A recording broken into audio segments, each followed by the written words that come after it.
welcome back, everybody. Good evening. This is the Six Rigs Cage show, brought to you. Are we gonna? Should we do it like a smooth talk hour? No, I'm just kidding. What's going on, everybody? Vish and DJ here joining us on the show tonight. This is strictly a five reasons cast today, baby. So we're excited to bring you guys a short show because, to be honest with you, right, not a lot has changed from the last time we spoke. Just a couple new nuggets, and we'll kind of talk about that as well. What's going on, fellas? How you guys doing? Good, good. Can't complain. Good, yeah. Good, man. Good. Some exciting stuff going on today in the world of Miami Hurricanes uh, sports, and it's interesting, right? Just the way people react and fans and the like react to news being posted first, second, third, or last. So, I mean, but we'll kind of leave it at that. Hey, listen, Well, in both. your case, first Yeah, well, by several days. by by several days. Listen, you know, I usually don't do that stuff. We usually don't do that stuff. We kind of just roll with it and then we talk about it, right? Like, hey, something happens, something gets reported, great. Excuse me. But when we come across some good, valuable information, we want to put it out there, and whether it's first or not. In this case, it was. Um, and we're excited, we're happy that we were able to kind of put that information out there, and it the fans kind of be able to see it and hopefully react to it at that time. So um Yeah, I'll just say on that topic, as Jazz said, we're not normally we're not a news breaking site. We're not running down leads. That's not what we do. We do much more reaction, commentary stuff. Like DJ puts out a lot of good content on this is what this recruiting visit means. We're not really trying to break news. This thing fell into our laps, so we reported it, and then right. several days later it was confirmed. And yeah, no one wants to seem to give it. The traditional people that are used to breaking stories don't seem to want to credit us or try to take credit for it. So I mean, this is not our gig anyway. This is not really what we do, but it's still BS. It is. So It is because we do a great job of crediting people that do the work out there, and Danny does a great job when he writes his articles. Vish, you do a great job, and so it's just a matter of giving the people the right credit when credit is due. So. But enough of that, because it really doesn't matter. I mean, it is what it is, and what we're talking about is basically before we get into the Cyrus Moss commitment and the Kevin Coleman situation. It was pretty much, I guess, announced that Kevin Smith, the running backs coach for Ole Miss, has decided to come back home and take the same position here as the running backs coach at the University of Miami, and join Cristobal's staff. So we're all pretty excited about it. Actually, he's a local kid, right? Played his high school ball at Southridge, played at UCF, has been at a couple different stops along the way. FAU, coached Devin Singletary a little while there. Is over at Ole Miss now. Had some of the best, running back rooms in the SEC. Actually, number one rated a couple years ago, number two this year. So he's an exciting hire, and I definitely want to get your take on that, guys. We'll start off with DJ, if you like. Kind of give me your thoughts on Kevin Smith joining the coaching staff here. I really like the hire of Kevin Smith for this coaching staff because, again, this is something I've said all along. The coaches that we have hired to this point know how to find, develop, and get talent to the National Football League. And Kevin Smith is a guy who, you mentioned it, he recently worked with Devin Singletary, and look what Devin Singletary is doing right now. He's getting ready for a playoff game on Saturday. And I think, Smith was a good running back in his own right at UCF. So it's not just that he was a coach, but he's also been a player and he's been there. And everywhere he's gone, it seems like the running back rooms have really excelled. And I'm hoping he can do the same for Miami here. Yeah, what do you think, Vish? yeah, I agree. He's a quality coach, and the local ties matter, and I've come full circle on this in terms of every I think there is some concern we're shading pretty heavily towards local people or people with Miami ties. Um, Yeah, I'm just like all in on that at this point. Like, get the local people. Like, we've always been about our own people anyway, and South Florida versus the world, right? And so it's someone that's local ties.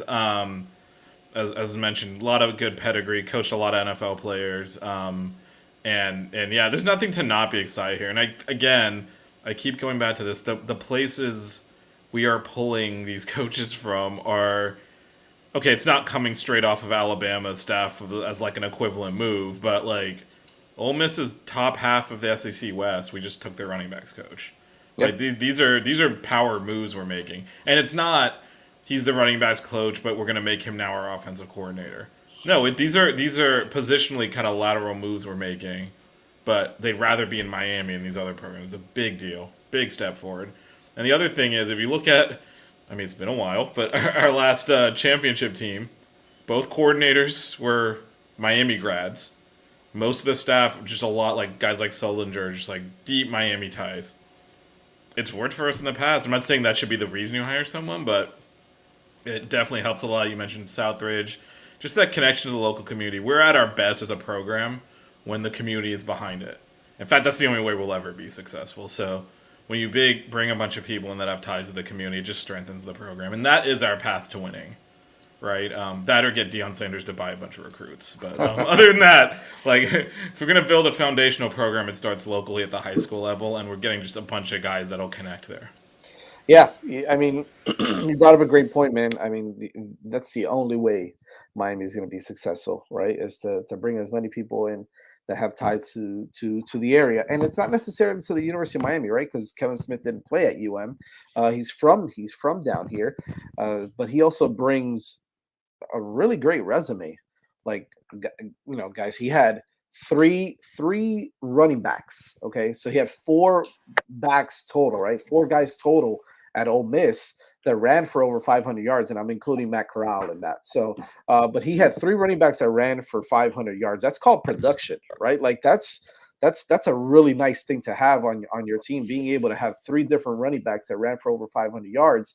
And two of them I think declare for the NFL. The other one is it was a freshman, Henry Parrish from Miami, from Columbus, right? So, excuse me. So that's a really nice thing to be able to bring down here, is a guy that knows how to coach, right? Obviously knows how to develop some running backs, but also is a dog when it comes to recruiting, right? And Jock, thanks for coming on the show, man. We haven't seen you in a while, brother. So we appreciate you coming on.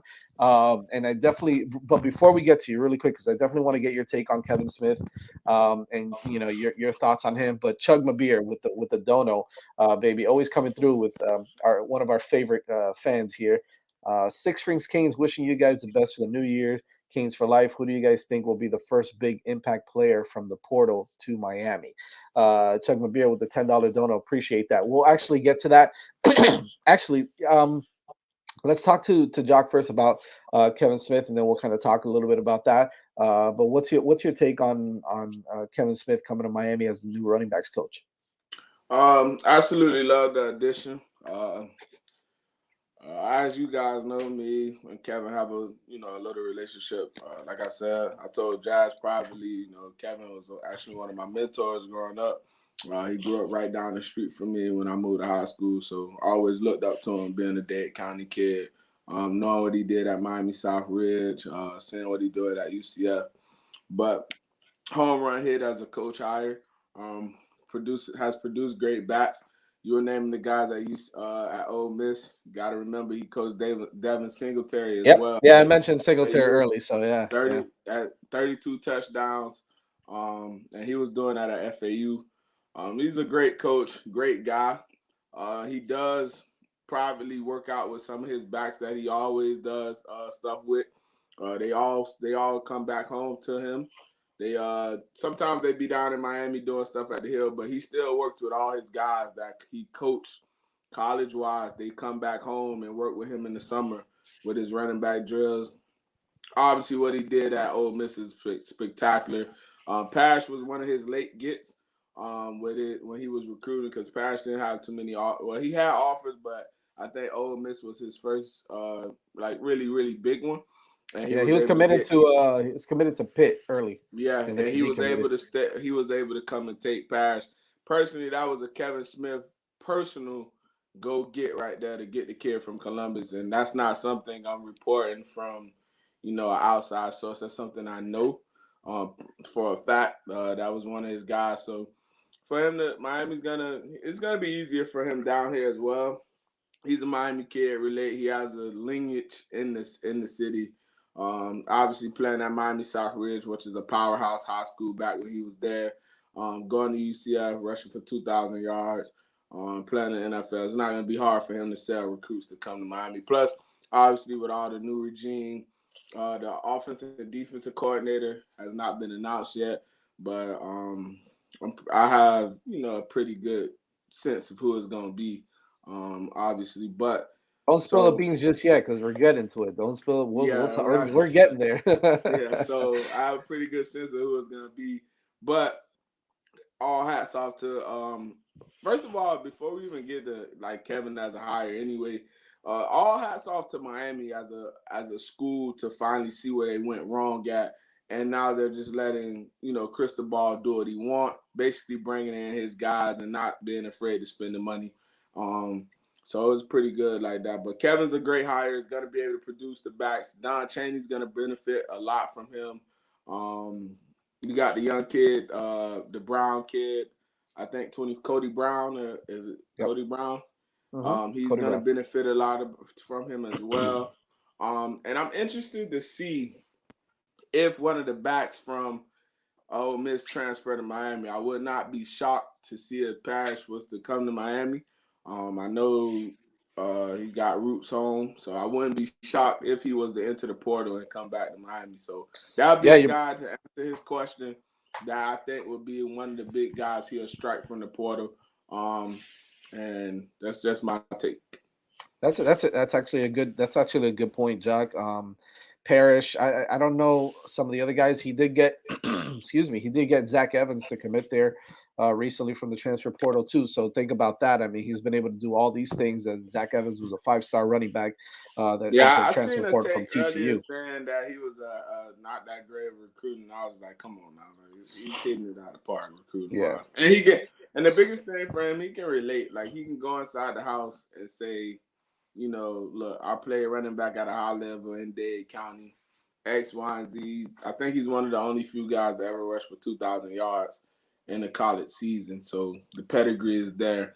And overall, just knowing him as a person, he's a great dude, man. He's going to be very relatable to the kids from the area and just kids all around the country, man, because he's a real dude, real great dude. So the relationships is going to be able to build it. Like I said, for a guy, Devin Singletary, to go to the NFL and still come back home and work out with his running back coach from college, that should say a lot about who Kevin is as a man and as a person and as a coach figure to these guys. Absolutely.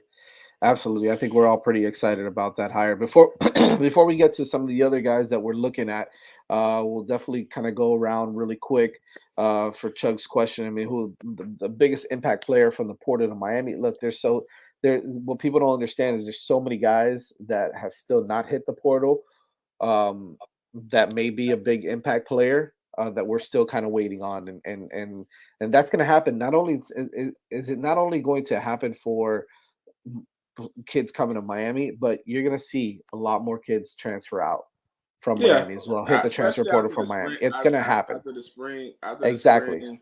you'll have a pretty good gauge of where guys will be at for the season. Because to be honest with you, that's when the battles are won. Fall camp battles are fall camp, but spring is where you know who's going to be your guys. Like the battles are won in the spring. The only way a guy loses his job from spring to fall, injury always, obviously, you bring in the impact freshmen, who guys who may have shocked you, or the kid just got too big headed and he got Right. brought down to earth.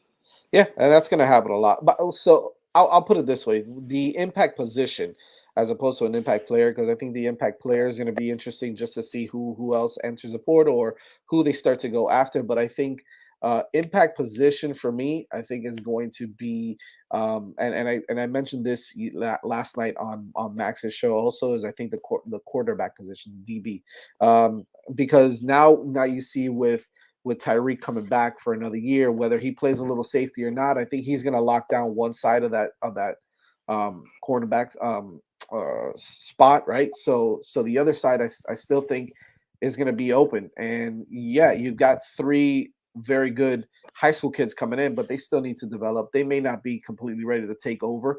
They could. I'm not saying that they can't, but I think that the biggest impact is going to be who comes in and solidifies that other side of the field for Miami at the defensive back position. That's going to be my pick. Who's going to be who would you say, Vish? I so since you took defensive back, I go more. I mean, I stay on the defensive side of the ball. I think we could use some help at linebacker. It could be that that's much more solved with a proper offseason strength and conditioning program versus maybe some of what's been happening before. But we really struggled at that position. Struggled to play downhill, to tackle. Well, I think the whole team struggled to tackle. So I know Alabama had a couple of guys enter the portal this week. Certainly would be interested in some of that. But I don't think those guys. Sorry, go ahead, Chuck. No. Some of those guys were obviously like after like the title game. I knew business we was going into. Yeah. Just how he was playing the game, I was like, yeah, he's done. Yeah, there were a few guys that they had. Yeah, usually, yeah, you could tell a couple of them were 1 foot out the door, but they had a couple of linebackers enter the portal. I'd be interested in. They did have one. But I don't know how realistic any of that is. I haven't really looked into who they're considering. But to your point, Jazz, that portal continues to fill. We did get some good news this week on the home front with Frierson. You mentioned Stevenson and Nelson all coming back. It's always good to have those options. Now, to Jock's point, we'll see after spring ball if they still coming back. But yeah, the portal is it's hard to zone in on a specific player at this point, just because it's chock full of players, and we don't even have coaches announced yet. So it's kind of hard to see who might bail on us and create a position in need as well. And by the way, before we get to you, DJ, because I'll go to DJ and then I'll finish with Jock on that question. Well, actually, Jock, you kind of gave me your impact player, really, right? There's a possibility of a running back coming in from Ole Miss or anywhere else. But before I finish off with you, DJ, speaking of DJ, DJ James is actually in town right now visiting at the University of Miami, and he just entered the transfer portal. He's a big time cornerback from Oregon. He's actually in town visiting right now. So talk about impact players. That could be a kid that comes in right away and and solidifies that other half of the field there for Miami. And look, so Drew Sanders entered the transfer portal for Alabama, and that's a big time linebacker right there. So that there's a lot of options out there. So I don't think we. Like you said, we're probably not going to get ahead of ourselves too much on the actual player himself, but maybe more from a position standpoint. So, DJ, Danny, let me know. Give me your thoughts on what you think the big impact player could be, or big impact position. I'm going to go with linebacker too, because that's one position where we've really struggled to have consistency. It always seems like in the preseason we talk about potential breakout candidates or players who could make an impact or players we hope can fill this gap. And, it seems like Miami has struggled to find consistency at the position. So I'll be interested to see who they fill in at linebacker, because like Vish said, the Hurricanes had problems tackling last year, basic fundamental football. So that is definitely a position of need. And correct me if I'm wrong. I'm not sure if any of you know this, but Dave Luley, the former commit to Oregon, is supposed to be visiting soon, correct? I want to say it's next weekend, but sorry, I was muted. Yes. Yes. Okay. So that could be a position that could get some upgrades as well. You never know. I do know that Luley was in contact with Cristobal and the coaching staff while he was at Oregon. He was committed there, so maybe we will see some movement on the line front. Yeah, that would be exciting to have David Luley and the other kid, the 5-star offensive tackle, another one, Josh Connerly as well. So those are two big names. Real quick, Mark Stamper wrote, do you think the OC and DC is already hired? I'll answer this really quick, just so you guys understand. Any of you can chime in after, that's fine. Here's what I think. Here's my understanding of the situation, okay? The hires, quote unquote, are already set in place. That doesn't mean that they've signed on the dotted line. That's what I want you guys to, the Canes fans to understand. It's not necessarily that they are signed. They've signed their deals already, their contracts. There's always things like that that need to be kind of worked out. Have they agreed or have they been hired per se as as the offensive coordinator, as the defensive coordinator? I think the answer to that is yes. But as we'll probably get into in a little bit, I don't want to really name names just yet because we're going to talk about that. But certain circumstances could always change, right? There may be some guys still coaching right now. There may be guys that just finished coaching right now. So there's a lot of things to take into consideration. Have they been already notified? Have they been told, hey, we want you? And yes, they've agreed. Possibly, yes. I think that is the case.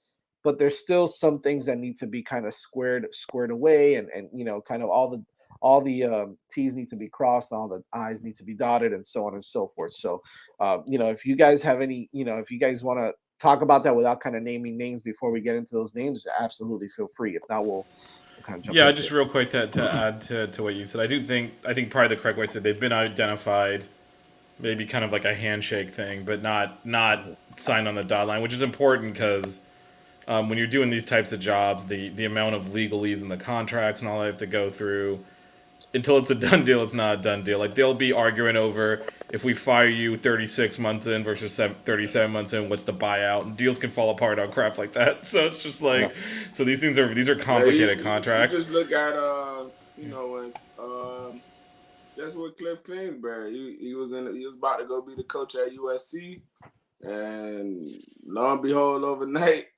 he became the coach at Arizona. So.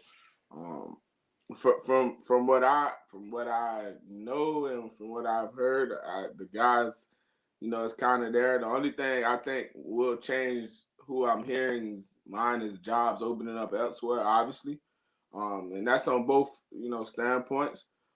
Just because they may prefer to be where they're at, and things happen, but I'm about at an 85% sure that. Who the gay guy may be. I don't, we're not going to say names until we confirm it, obviously, but that's where I'm at with it. And I'm pretty happy with the hire. I think the deciding factor that came down to this guy and the other guy was one can double up his both. Oh, right. Yeah. Like, especially with he's basically going to replace what Lashley was, OC QB coach. So I think that was the deciding factor between the two final candidates. I love what Dan said here because I definitely want to answer this. What Dan wrote, Jesus announced it already. It needs to be Vish. If you could put it up there really quick and or Danny, whichever one. It needs to be announced soon. It's becoming a distraction at this point. Who is it a distraction for? The fans? Yeah, it's a big time distraction for the fans, right? But the recruits know. The recruits know already. The recruits know already. Players know already. Is it becoming a distraction for the fans? Sure. Yeah, it's a pain in the ass for the fans. But at the end of the day, Mario doesn't really care about that, right? And nor should he, right? Like, yeah, it's driving us crazy because we all wake up every morning. We're like, all right, so who's the guy? And that's how it's going to be until they formally announce it, right? That's how it was with Coach Feld and Maribal and Salavea and whoever and BMAC and all of them, right? It's and Mario and Mario, right? Yeah, it's always going to be like that. It's always going to drive us nuts. But is it a distraction for players? I don't think so because I think they're all on the same page. Mario's has already figured that out. I will say, to Dan's point, that I don't think there's much benefit on our standpoint on holding back on it at this point. So if you think about why the Mario decision dragged out so long, he wanted to finish his season out at Oregon. So they were in the conference championship game, which is an extra week. So we sat there we all knew and we talked about openly on this show that Manning was going to get fired. Right. And we basically had a done deal with Mario. Now, same caveat was there. Anything could fall apart at the last minute, but it had basically kind of been agreed to already. But we sat here for like 10 days waiting for his season to end, and then, then they had to like iron out the very specifics of the contract before they could announce it. And so if you're reading between the lines there a little bit, there is one type of football still being played right now, and if you're looking for candidates in that, you know, if your team's in the NFL playoffs, you might not be coming down here right now, right in the middle of like preparing for a playoff game to do things. And it would be very hypocritical of Mario if he was like, "No, come do it now," when he went the other route when he was in that position. So I think everyone's Well, calm with the league, within the with the school. NFL, they're not allowed to do that anyway. They have a window where they can interview. So like teams that are in the playoff who's playing like week one, I think their guys can't interview to the day or Saturday or Sunday, like on the weekend or something like that. So some rule like that because you know they Yeah, play it's Saturday, Sunday, Monday this year. right. So I think they can't interview till after the game. Yeah, Um, and they have all those weird rules we have to ask permission and stuff. That right. stuff's all like regulated, so it's not easy to do that. But obviously, you can have conversations off the record and stuff. But I mean, Mario, if he's got his guy and that guy is coaching in the NFL right now, he'll wait for him. Well, Like, and let's it's not really a harm. So, but reading between the lines, you'd assume the reason for the hesitation is because the person's not yet available. And I think it was, so really quick before we get back up to because Mark had something and we'll kind of address it, right? It only Uh, applies to other NFL teams, or that's for other NFL jobs. Okay, so that's interesting. I didn't know that. Mark writes, and we're gonna get right into it. If so, what benefit besides current coaching situations in the NFL, but recruiting can suffer? Okay, so let's just kind of get it out there, right? Like the first one that we really want to talk about is the offensive coordinator position, and there's been talks of a few guys, right? And really the main guys that have been spoken about the most are Kendall Briles, who's the offensive coordinator at Arkansas, right? At this point, here's why, and then the second guy is Ken Dorsey, right? That's why we keep bringing up the NFL, and he's with the Buffalo Bills, who obviously play this weekend in the playoffs.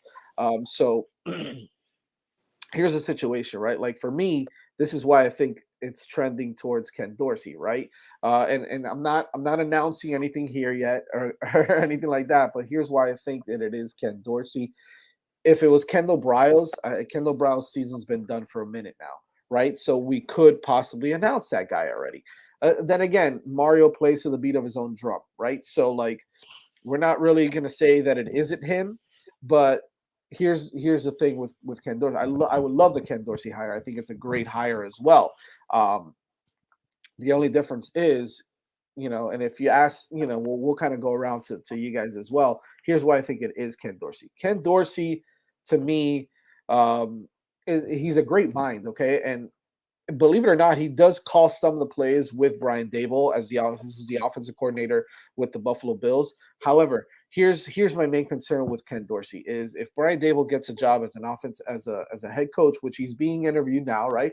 Well, by the Dolphins and by other teams as well. Is Dable going to want to bring him over as his OC, or is he going to want to take a job as an offensive coordinator in the NFL? The answer to that could possibly be yes. And I kind of want to get Jacques, thought process on this, on what he thinks about it, and then I'll go around to DJ and to Vish as well on how you feel about the potential hiring of a guy like Ken Dorsey. I mean, just look at his track record. All the guys that he's coaching in the league have had their best years on them. You look at Cam Newton. You look at Josh Allen, who was pretty bad his rookie year.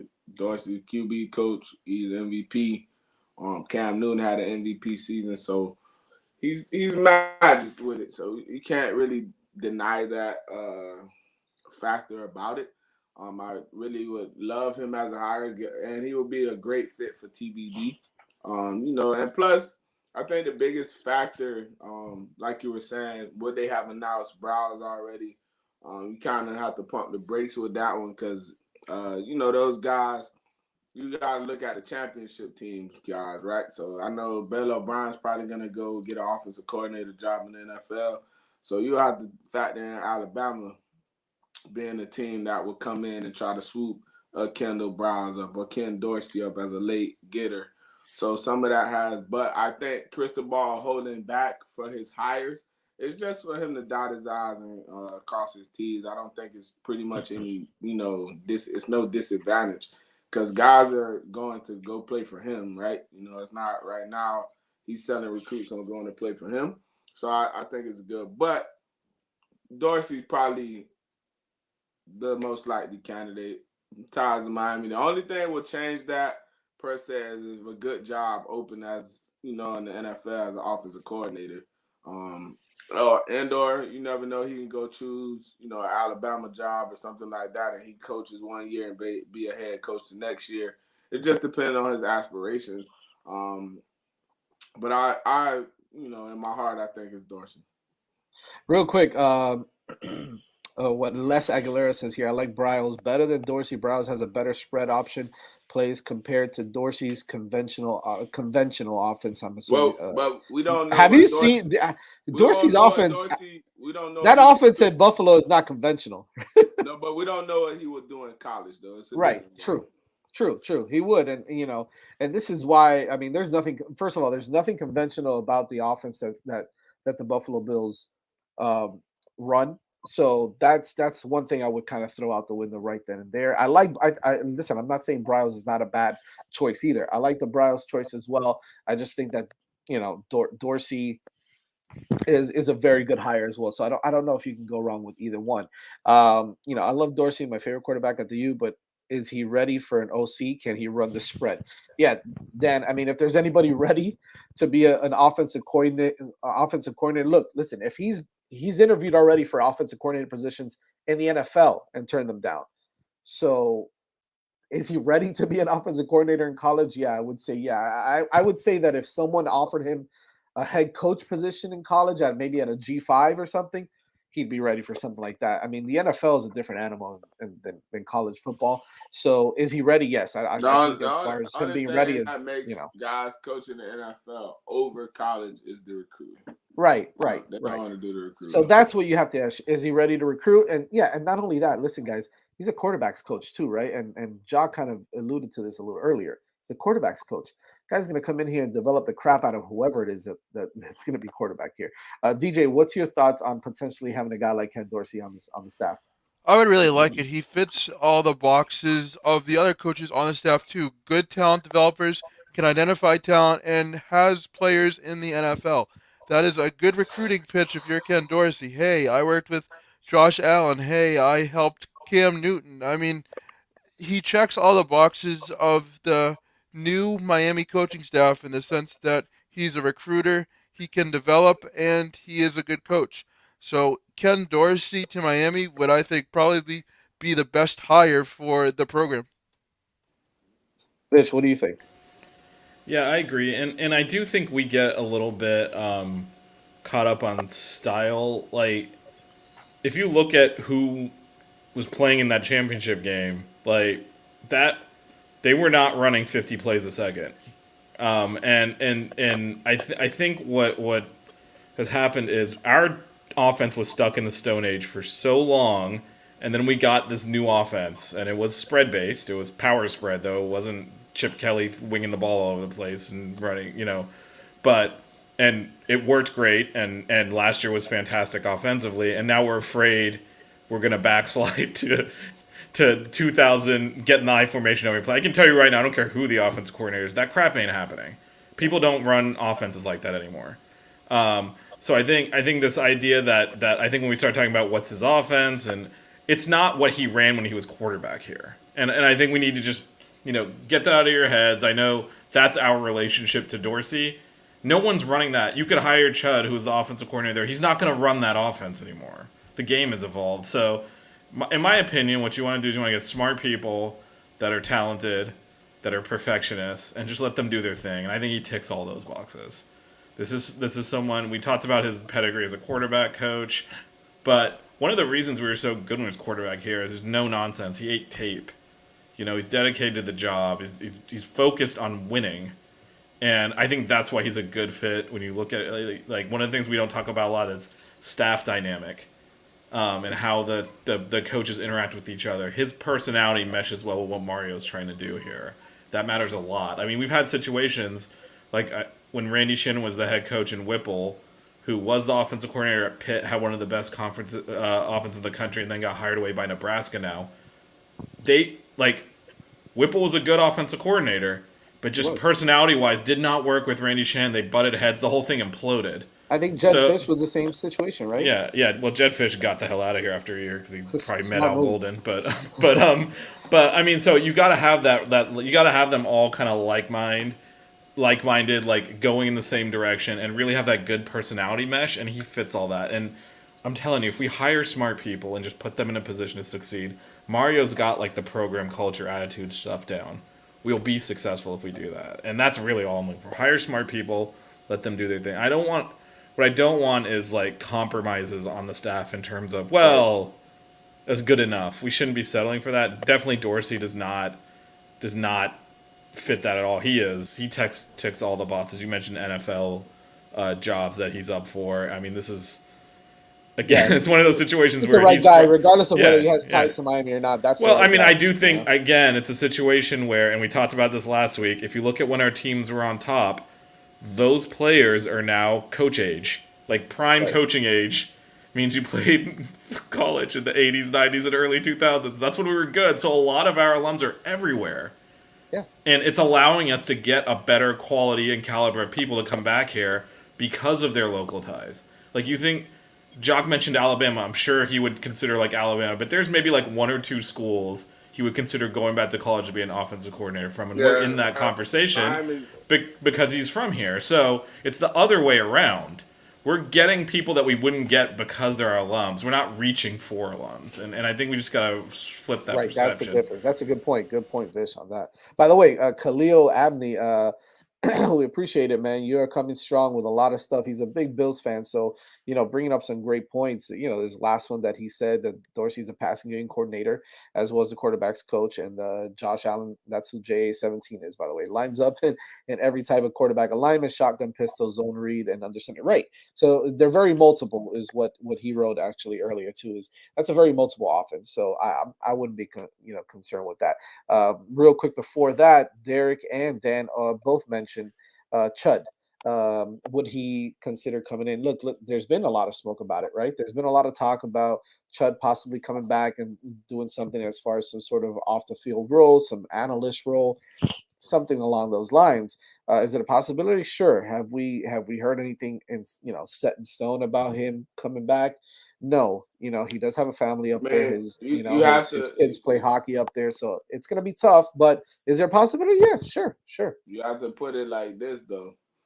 So Nick Saban kind of created the coaching rehab center. You know what I mean? So if you kind of look, all the guys get fired, they go to Alabama to rehab and get coaching jobs. So Cristobal can create that community down here in Miami. Absolutely. With the ACC going down, the trend is going. They got Miami should be the power. Obviously, it's no expectations. Don't put any expectations on them. But can they be that? Yes, because I don't see Clemson being, anything anymore. Because I think Dabo Swinney kind of lost his team with how he felt about the NIL transfer portal. He killed Clemson. Like he Yeah. made them not And be he lost it, and he desirable. lost all his coaches too. He lost Tony Yeah, Elliott and and and Venables. and and that was the biggest telltale sign right there that he was losing the program. Is two coaches who've been there for ages finally leave, and obviously, Venables takes the job where he's been, but Tony Elliott took a Duke job. But is that really a good job for a guy of his caliber? No. Right. So, uh, And so even for my Venables has had so many chances to leave and take over major programs and didn't do it. Now he got the hell out of there. Like, that should yeah, tell you something right there. so Now, that yeah, that's you're what. right. Oklahoma, he coached at before, so it was a little bit of a connection. But like, he But he had still, major but he programs. had Georgia. He's had Yeah, Georgia. no, that's what. Yeah. He He had had major some. programs wanted him, and he was like, "No, I'm staying at Clemson." And he left like that. And then you look at, I mean, this isn't a Clemson podcast, but big warning signs. We just keep in-house promoting people because there's no way you just happen to have like an elite person at every single position within your organization that could then also make that step up to the next like position. Eventually, you got to get some people in from outside, and Yeah, his whole so thing is just promoting inside, promoting like you're gonna run out of people real quick. And there's a So couple of guys basically, that he's got at positions where you're like, they don't have the resume to warrant that at Clemson, and we'll see. This so is so wide open. It's wide open for So maybe Mario to so maybe smack it. Matt Nagy's going to be our next offensive coordinator, or we'll bring Joe Judge in somehow. No, I'm just kidding. I'm just Keep kidding. Joe Judge away. I saw that quarterback That guy sneak, away. man. I don't Yeah. need that. I That don't I'll want that guy. protest. I don't want that guy anywhere near my program either. So, real quick before we finish, before we get into the defensive coordinator position, just some quick updates that we haven't spoken about yet. Yes, it was a nice day, a nice weekend, this past weekend for the University of Miami, and a shocking one as well, right? I think we're all pretty shocked to not necessarily that it happened, but that it happened. So first of all, the good news is Cyrus Moss, which I think is obviously a more important, and it's not a knock on the Kevin Coleman situation at all. I think he's an absolutely amazing talent. Guys, before you finish, Yeah, we was talking about the impact positions that can come from the portal. yeah. When you have an established guy quarterback now in TVD, so receiver is an option for a lot of receivers and tight ends. And I think we'll get one. I think we'll get one in the portal. I think we'll definitely get another receiver in the portal, or maybe in the as a high school kid. Yeah. So, yeah, for sure. I definitely do. We're not done yet, so that's for sure. But Cyrus Moss, big time, 4-star defensive end out of Bishop Gorman. We're building a nice little pipeline there in Bishop Gorman, as we spoke about a couple of shows ago. But the big defensive end, 6'6" kid out of Bishop Gorman over in Nevada. Commits to the Miami Hurricanes this past weekend. I think we all had an idea that it was going to happen, but it was nice to see that he, pulled the trigger. Yeah, Tate Martell. What a pipeline. Yeah, he was a pipeline starter. That's funny. But anyways, yeah. So Cyrus Moss, big time get. The one that we did, I guess you could say we whiffed on, but I think everybody whiffed on was the other big time prospect was 4-star wide receiver Kevin Coleman out of Missouri, St. Louis, Missouri, who was crystal balled by just about everybody to go to Miami. And then when we saw if any of you saw the game, he put a Jackson State hat on the table, and as soon as that happened, we all knew it was it was a wrap there. So he actually committed to Jackson State, which listen. Kudos to him. No knock on the kid at all. I think it was just a shock. It was a bit of a shock, but it was a shock until he put the hat on the table. Right, once he put the hat on the table, we knew what was up there. So, but Dion gets another talented kid there. So I think that there's still a lot of players out there that Miami's still looking at. Some good news. Regarding the Shamar Stewart situation, I know a lot of people are thinking, well, hey, Jackson State is involved in his recruitment as well. Yeah, so there's still that's a team that has me the most worried. Why, you say? Because he, as a matter of fact, he has actually canceled his visit to Texas A&M this weekend to come back to Miami. Mm-hmm. So that's huge, right? So if it's a fight between Miami and Jackson State, look, at the end of the day, I still like our chances.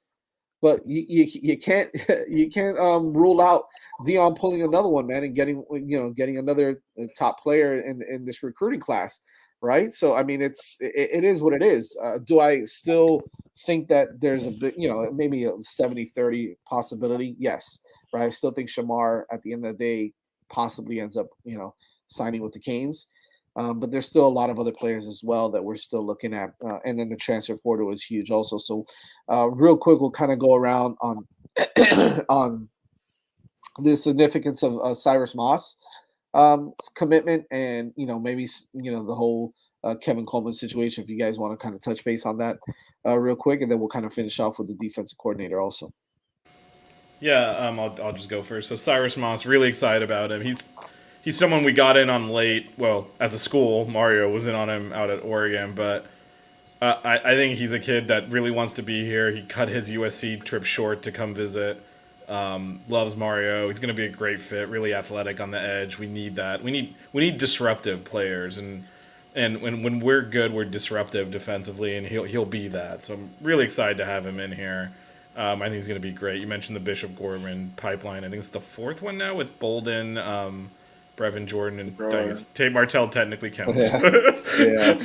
But and then as far as Kevin Coleman going to Jackson State, I think we can go ahead and say it was a whiff. Like, we thought we had him. Yeah. I know he was originally basically going to Florida State and we stole him from there, but we thought he was I think before that game, if we would have said, yeah, we're getting him. So that's fine. Like, and if we're gonna lose kids, I'd rather lose them to Jackson State. So you know what? If he wants to build a powerhouse there, that's fine. We got plenty. We're deep at that position. There'll be opportunities in the portal. We've done a great job. That's one position that consistently we've been able to go into the portal and And we've get actually quality people. upgraded our wide receivers coach every single time, right? Because we Yeah, went from like Stubblefield to Dugans, and then from Dugans to what's this cat's name? Why am I drawing a blank? Likens, right? It was Dugans, then Likens, yeah. and now BMAX. So it's always been an upgrade, which is nice too. Yeah, And and, we've and always we gotten good guys, good and players. and we've done a great job of using the portal for wide receivers, so I'm not really worried about that at all. And again, I'd much rather have someone go Jackson State than like go to Florida State. So Right. I'm at peace with all that. That's fine. Like I mean, I think our class is coming together really nicely, and it was pretty much a disaster when Mario got in here. So I am very happy with what we've done so far, and we still have some good prospects that we can look at. So I think we're doing great in that regard. Yeah.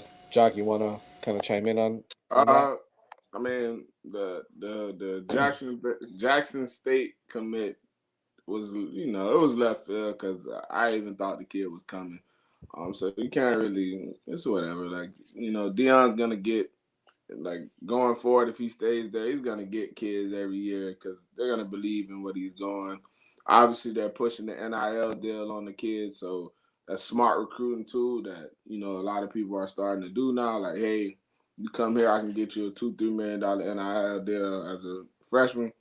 I do think Miami should pull that trigger with Shamar if they really want him. Because Jackson State is gonna use it if he goes there. Like, hey, I get you a $70,000-$80,000 deal. I like the kid from Bishop Gorman. Long athletic kid.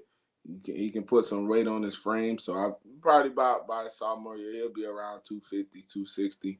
I think him and the kid from Diller, the Kelly kid, if I'm not Yeah. mistaken, that's his last name. I think those two kids probably have really big futures at Miami as two bookend pass rushers coming off the edge, similar to what we had with Roche and Phillips. I think we'll just get a lot more out of them because they were developed from there. And Cristobal does a very good job in the trenches anyway. If you look at his teams at Oregon, they always had good trenches play. So you just gotta respect the game and the recruiting. Recruiting is recruiting. I don't really get too tied up in it because at the end of the day, you're dealing with kids, right? Right. They're very impressionable. So anything can trick the commitment, like anything. So just the slightest notion. So not really. I'm just happy that Cristobal I think before we even get, I'm just happy that you have a coach that you can finally believe in. You know what I mean? Like even when Manny got hired, it wasn't a really big belief of like, well, hey, this guy can do X, Y, and Z. Like right now, we have a belief that this guy can get the job done. Yeah.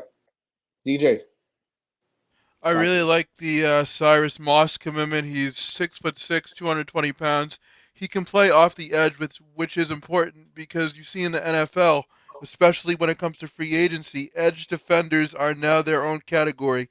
Teams pay for edge rushers and players that can rush the passer. On So point. I think that Moss can definitely do that. He also has a little bit of versatility. He is very quick to the football, and I think that versatility will be able to help him in big time college football. I think this is a player that could potentially go to the NFL if he puts on a little bit more weight and he has great seasons with Miami. Then I really think the premium that's placed on edge rushers will work in his favor. As far as Kevin Coleman, I think it's great to see because, we always see the Alabamas and the Clemsons, and, there's so much monotony in college football. I was hoping Miami would land him, but Deion Sanders had said he wanted to build something special, and he's so far delivering on his word. Yeah, yeah. I mean, good for him. I'll never knock a kid, for making that kind of decision, going to joining a team, even if it's Dion. I get it. It's just it's Dion, right? But still, like, listen, Yeah. joining an HBCU, that's awesome. I mean, he's building something now. We just got to see if he can develop these players over there. So that's going to be the biggest thing. Um, we won't spend too much time on the DC because DC is still kind of a tricky one, right? Because I think a lot of us kind of have that feeling that, hey, it's got to be Glenn Schumann, right? It's Glenn Schumann, man. For the love of God, especially after what we saw on Monday, Jesus, please give me Glenn Schumann, right? So, but there's also talks about a guy like Derek Mason, and and then there's also smoke about potentially bringing in Clint Hurt back over to Miami as well as your defensive coordinator. He is the defensive line coach right now at Seattle. He's done a really great job over there at Seattle. He's actually a very good coach. A lot of people don't understand or don't look at the resume as a whole and what he's been able to do, not only in the end and not only in college when he is coaching down here in Miami, but also coaching in Louisville. But what he's done in Seattle, what he's done at a couple different stops in the NFL, things like that. But he's also a hell of a recruiter. And I know a lot of people are going to say, well, that was almost 10 years ago now, where he still brought in the nation. He was a recruiter of the year. Okay. He's still known for bringing in guys and doing a great job recruiting. All right. I know there was the number one class in the country that year with all the Northwestern kids. But he still did a great job then. He did a great job at Louisville as well, recruiting. So he's got a lot of great, you know, um, a lot of great things that Miami would like in bringing in a guy like that. Is he another another Miami guy? Yes, he is, but because he did play college football for UM as well. So there's that tie-in. But another good name. It's not a sexy name, not a name that people are gonna go crazy about. People are gonna go crazy about Glenn Schumann for a very good reason. So, just really quick, kind of name me your top three guys without going into like too much detail on who you think the top three guys are for defensive coordinator here. We'll start with Danny DJ. There we go. To me, the one guy that I was really looking at, not even three, but the one guy I was looking at was Schumann.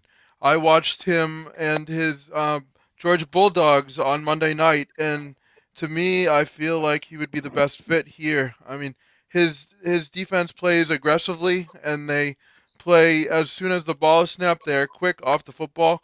I mean, we can sit here and list a bunch of candidates, but if I had to narrow it down to one guy, it would be Schumann. I mean, I love and it. you mentioned, he had the number one class 10 years ago. I still think in some ways that's very relevant because it shows he can get the job done in that department. Yes, the game has changed, but that still shouldn't be dismissed. Yeah, he's coaching in the NFL, right? Jog, how do you feel? You know what? I know everybody loves Glenn Schumann, and a lot of people love guys like Derek Mason as well. Give me your thoughts on Clint Hurt as a defensive coordinator, as a guy that can come in and coach his defense. Um, well, for a while before the coordinator position came up, there was talks about him coming to be a D line coach at Miami. Um, I think we went with the guy from Oregon, if I'm not mistaken. Yep, I Salavea. can't. Yep. Yeah, well, the guy from Oregon, but it's been talks of Hurt coming back. Um, so I wouldn't be shocked if he did come back as the DC. Wouldn't be a sexy hire to everyone else, but um, I think he'll work well there. Got NFL experience. Have a great recruiter. And also factor in is does the biggest factor is does these guys have a relationship with Cristobal, and him and Hurt have a good relationship, dating back to, a while now. But so I wouldn't be surprised if it's Hurt. But also Schumann is the guy that everybody loves. But I wouldn't be surprised if he goes to Oregon with Danny Lanning though. Yeah, that's another option for sure. Vish, real quick on, I know that the biggest thing with everybody, what everybody remembers Hurt by was the whole Nevin Shapiro fiasco, right? So I know that you remember that very vividly. Is that is that an obstacle? Is that a blip on your radar when it comes to Clint Hurt, or are you kind of sticking with the whole Glenn Schumann thing? Well, I mean, I think Georgia has co-defensive coordinators. I think Right. I think we take either of them. I take Muschamp for sure as well. I think there's an Actually, opportunity there. Vish, the for you to bring up Muschamp, that's a guy that a lot of people are sleeping on, but would be a He's a great stud too. He's awesome too. defense Yeah, hell yeah. coordinator. Yeah, He's Yeah, just fiery. and, He's and fiery I too. So think I think both Georgia's co-defense coordinators are overqualified to be a co-defensive coordinator. So if you can right. steal one of them, I'd go with that. I'm not worried at all about the Nevin Shapiro BS like that. Not only is that I don't. old news, it's also like it was BS at the Let's time. just. Yeah. But So I'm we not also worried to about be that. honest, Vish. Right now, this is the Never Shapiro era. He kind of Right. Well, I kind of it is, right? yeah, he put these guys in the mindset. Well, way before that, but you got to think about guys like him put these guys in the mindset. You should be getting paid for being a good football player at the college level. Yeah, unfortunately for us, his checks would have bounced anyway, and the NIL deals would have fallen apart because there was no actual money there. But yeah, no. But I'm not worried about Clint Hurt's ties. I mean, his it's I mean, that whole thing was a complete fiasco of NCAA overreach. Like he got punished for taking $1,000 check as an assistant coach, which you're not allowed to do by Right. NCAA rules, and that's like such a minor violation. They gave him like a show cause. It was basically a witch hunt. They were trying to punish people to justify the media outrage over like a bullshit story, and so I'm not all worried about that. I'm more worried that he's not, as far as I know, really been involved in any kind of play calling. Like it's different when you mentioned Dorsey as a quarterbacks coach. You are coordinating the passing game. You're actually calling some of the plays. You're doing some of that. Like defensive line coach, don't really Nah, know how much. Nah, they help now. D line coaches help. It depends on what extent he's involved in the game plan. But D line Because they really could and be like truly, run game coordinators, right? They can yeah, be that no, Well, kind of D stuff. so line guys are so very important though, because so they so gap scheme guys, all that. so Seattle does have people in those positions, like as run defensive coordinator and pass defensive coordinator, and then they have the defensive coordinator. Because in the NFL, you can have as many coaches as you want. So he is an assistant head coach, though. So they obviously respect him. I don't think it's a bad hire. I don't know much about how. I think Jock mentioned earlier he was considered a defensive line coach. Like that's a home run hire, even after he left Miami. And you got to remember, the program was struggling. The defense was not at that time, and our defense was still elite. We couldn't score for shit, but the defense was elite. And then he went to Louisville, and that's where Charlie Strong like blew up over there and ended up getting the Texas job. And then he went to the NFL, Right. and so like as a D line coach, he's 100% like he's overqualified, frankly, which is why he's not going to be our defensive line coach. But I mean, I don't have an issue with him coming in as a defensive coordinator. It's a growth opportunity for him, but he's a very good coach.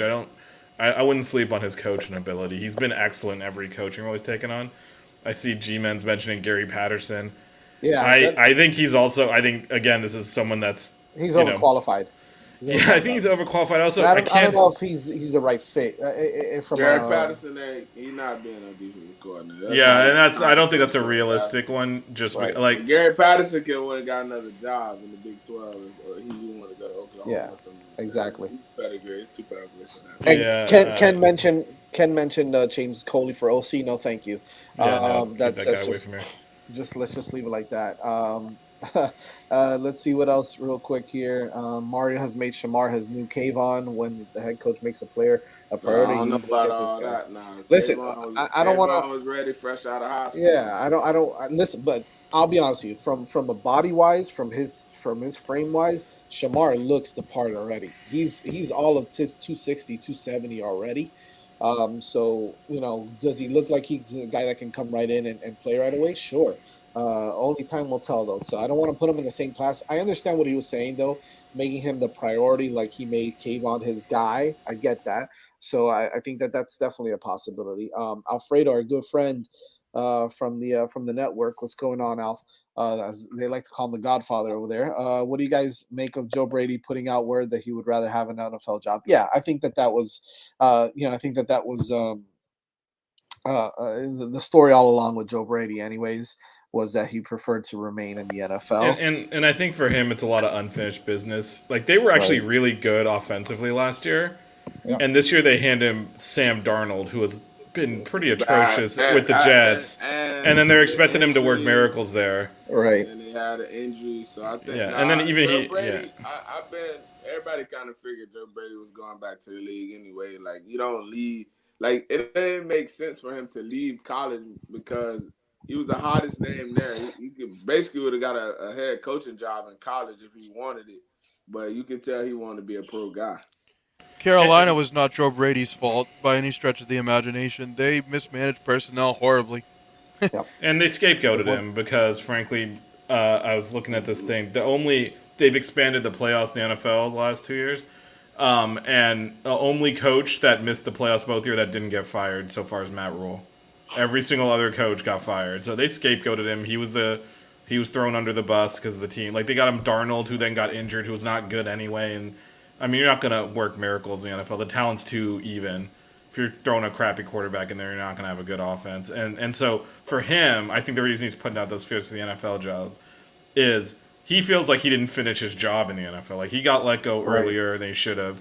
He still has a lot of potential there, and he wants to see it through. I think if he had been there 3 or 4 years and, like, it actually failed, I think he'd then be in, maybe this isn't for me or whatever. But I mean, he got a raw deal there and got cut loose early, so it's unfinished business for him. He knows he can get another job. He was interviewing for head coaching jobs last offseason in the NFL. Yeah, like one of those life comes at you fast situations. But I think he knows he can get a offensive coordinator job in the NFL, and he wants to finish his job. I think he's going to wait and see now what head coaches kind of get hired at different places. So, real quick, Island Kane writes, Schumann has never called plays either. Look, Jock, I kind of want to get your take on this. You probably know better than most of us here.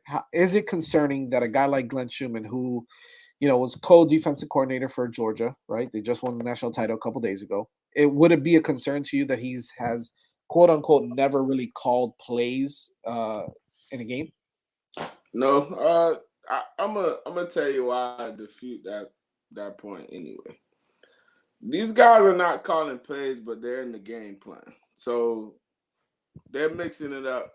I know what we're going to call on first, second, third down, third and short. What's our red zone defense? What's our second and 5 to 9 defense? What's our 3rd and 12 to 3rd and 15 defense?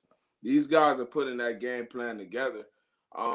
Just because from my experience with coaching and, playing, those guys are in charge of certain areas. You have guys who are masterful red zone defensive minds. Like, hey, I know what this coverage is, or they see something. So you never worried about that because as a DB coach, a linebacker coach, a D-line coach, you're responsible for specifics in the game plan.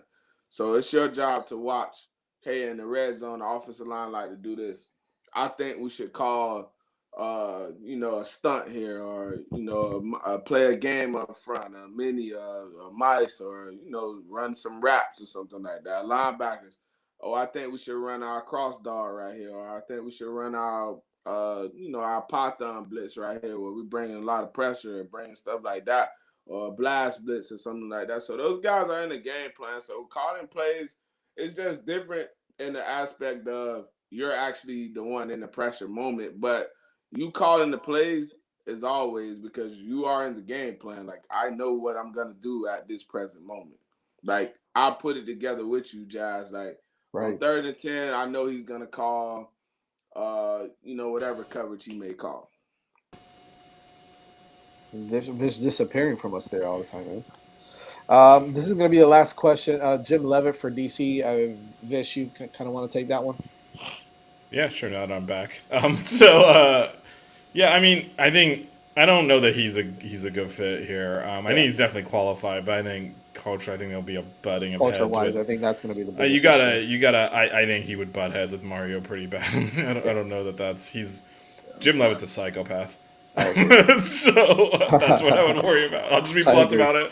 I agree. Don't sleep on Dorsey. No, brother, we're not sleeping on Dorsey around here. That's the first guy we mentioned, Island Kane. So that's so be on the lookout for that. Couple other things to mention really quick. Some housekeeping items. definitely, guys, go check out Price Picks. I can't believe I didn't mention them earlier. But it's an I don't know, a couple of the guys here do Price Picks, so it's a really exciting platform. It's probably the easiest platform. Look, it's real easy. Just go to PricePicks.com. You're gonna pick your favorite players, right? Whether it's whatever league it is, it could be the NFL, the NBA, the NHL. College football's over now, but you can you choose over unders on each individual player. You can choose halves. You can choose individual stats. You've got so many different options that you can do. So first, pick your players, right? Between 2 and 5 players, pick whichever player. Choose your over unders on those players, and then basically just sit back and watch them. Watch them score and watch them do their thing and win. If you sign up, you go ahead and enter the code word 5 on there. They will match your initial deposit of up to $100, I believe it is. I'll double check that, but I think it's $100. So, but they will match your initial deposit. Go in and sign up. Make sure you put in the code word 5. It's prizepicks.com. Real easy. Prizepicks.com. Check that out. Guys, thank you so much for joining us today. We went actually a little longer than I thought we would. So, Yeah, we were gonna do a quick, like maybe 20, 30 minute show. Went an hour. But. I know. Thank you, DJ, Jock. Thank you guys for joining. So Vish, just real quick, since Alfredo's here, if you guys didn't catch on Monday, obviously Brian Flores got fired. Yeah. There's a lot of amazing content on this YouTube feed. If you're a Dolphins fan, they went like wall to wall coverage, and it was awesome. So they're like all day on Monday. So if you're looking for something to occupy some time, definitely check that out. That was some great work by the entire kind of It was a fire drill for I don't think anyone expected Flores to get fired. So it was a fire drill, but yeah, it was really good coverage, and frankly, you don't get that stuff anywhere else. So definitely check that out. And another staff addition, really quick. We just took another guy. Sabbath Joseph is going to be coming in and being a quality control guy. Who's another local kid from Central. He used to coach at Central, and I believe he's been has been on staff at FSU as well. So bringing a guy like Sabbath Joseph in to the staff is nice as well. It's another nice addition. So another addition to the team as well. We're building this thing. This is going to be a monster. So hopefully by next week's show we'll have some of the coordinators in place. Hopefully, and we'll see what's up. Jock, Vish, Danny, thank you guys for joining us again. Make sure you subscribe to the YouTube network or the 5 Reasons Sports YouTube channel. Give us a thumbs up, and thanks for supporting, man. We appreciate it. You guys have a good night. Go Canes. Go Canes. Go Canes.